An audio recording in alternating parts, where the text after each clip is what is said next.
Hi again everyone, I hope you're all doing really well. This video is just a quick comment on what is happening with Xela Technologies stock, ticker symbol XELA or Xela. It is only a short video and is not my usual analysis style as I am currently moving around a bit, making my usual approach to videos a little harder to do at the moment. Anyway, so in a nutshell, despite very choppy market conditions, Xela stock has actually remained surprisingly stable, floating around the 75 to 80 cent mark per share this week.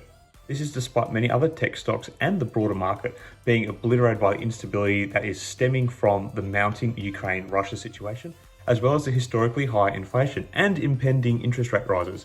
Xela has been a surprising rock through all this, but why? Well, generally, there are two reasons for this. The first, I believe, and perhaps slightly less significant of the two, is that Xela's stock price has been sliding over the past 12 months, and really there is seemingly not much further it can really go down by, especially when you consider the much improved balance sheet that the company is expected to report when they post their Q4 earnings on the 15th of March. I have covered this at length before, but Xela, through their equity partnership with B. Capital, has apparently cleared up about 25% of their previously huge pile of debt through the issuing of convertible notes. This will allow them to once again have a positive free cash flow, something that they have sorely missed over the past couple of years. And this point, I think, will be an important one going forward and one that I will return to shortly in this video. The second reason for Xela's stock stability in these otherwise volatile times is the convertible note issuing, where existing shareholders can exchange bundles of 20 stocks for a $25 face value note that is payable in 2029 with an annual 6% interest coupon. I have again covered the valuation of this note in earlier videos, plus the updated valuation when they changed the deal, but it is in this point that Xela has truly found its stability. At the moment, Xela is offering an exchange of shares for a generally perceived more stable asset, that being a debt issue. And the undiscounted future value of the debt instrument will switch an Xela share worth about 75 cents today to $1.25 at its maturity, along with that annual 6% interest payment on the face value. This note conversion offer and the scale of it metaphorically chains down the stock price for Xela. This degree of price stability will remain until the expiry of the offer on the 24th of February, which is next Thursday. When you consider the scale of the offer, this now makes Xela stock a bit of a hybrid in the sense that the market is pricing it both as a stock and as a part of the debt and bond market, the latter being a far more stable and less volatile market than the general stock and equities market, and herein lays the stability of Xela Technologies at the moment. So that begs the question, what will happen to Xela's stock price for those who did not take up the notes offer after the 24th of February? Well, I can't say this with 100% authority, especially because I still have not been able to see more updated financial statements from the company, but there are two changes that we can look for in the stock following the 24th of February.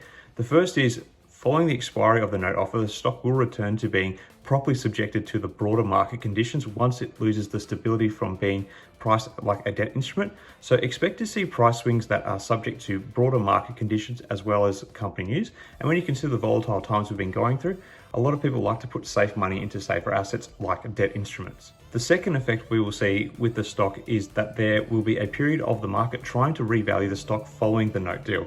Remember, the note deal is actually a form of stock buyback, so there will be less stock on the market to trade.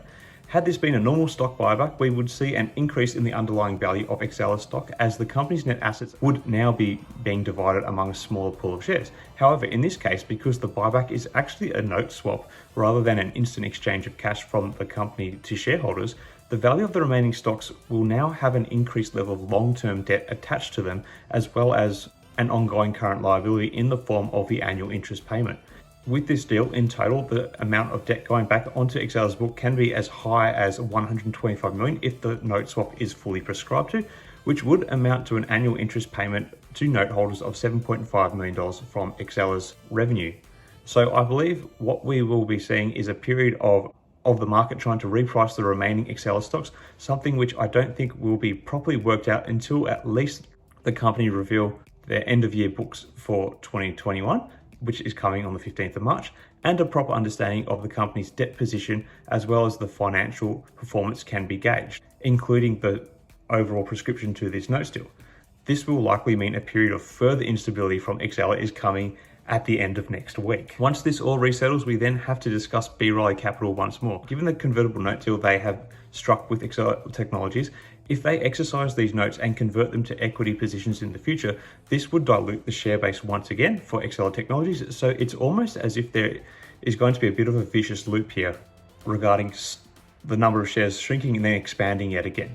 To enter into this deal, B. Riley Capital took up an equity position of $35 million from the existing share base. However, they have also purchased a further $40 million of the company's debt with room to buy even more, which will be held in convertible notes. So one thing I will be looking for is the execution dates of these notes and the execution share price that B. Riley Capital prescribed to, as this may help paint a picture to the extent of the future dilution this deal will have on the Xela share price down the track.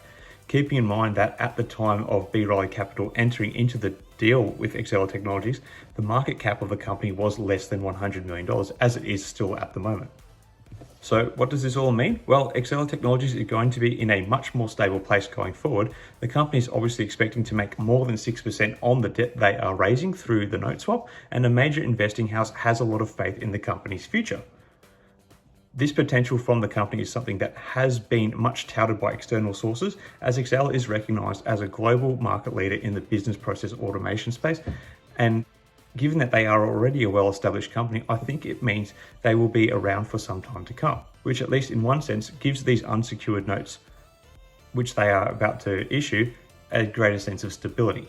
However, with regard to the performance of Xela stock, it will continue to be an interesting share to navigate, as there will continue to be more structural share price manipulation in the years to come with the vesting of the B. Riley convertible notes, and at the end of next week when the buyback offer expires.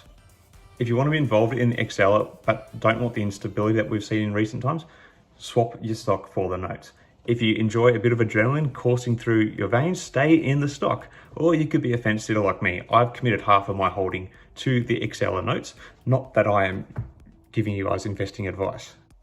Anyway, let me know your thoughts on Xela in the comments below. Are you signing up to the notes, or are you a stock person, or are you just steering clear of it altogether? Thanks for watching again, everyone. I know this isn't my usual analysis style video, but due to having to travel a little bit lately, as well as having a newborn child, it is at the moment a little bit harder to get the time to put a video like that together. If you did like this more narrative format, let me know also, because these updates are actually quite a bit easier for me to make when I am periodically more pushed for time. So I'd be really interested to hear what you have to say. Obviously the sound quality will be down a little bit as they are recorded on my phone, so I apologize for that. Anyway, may the markets trade in your favor, everyone. Cheers.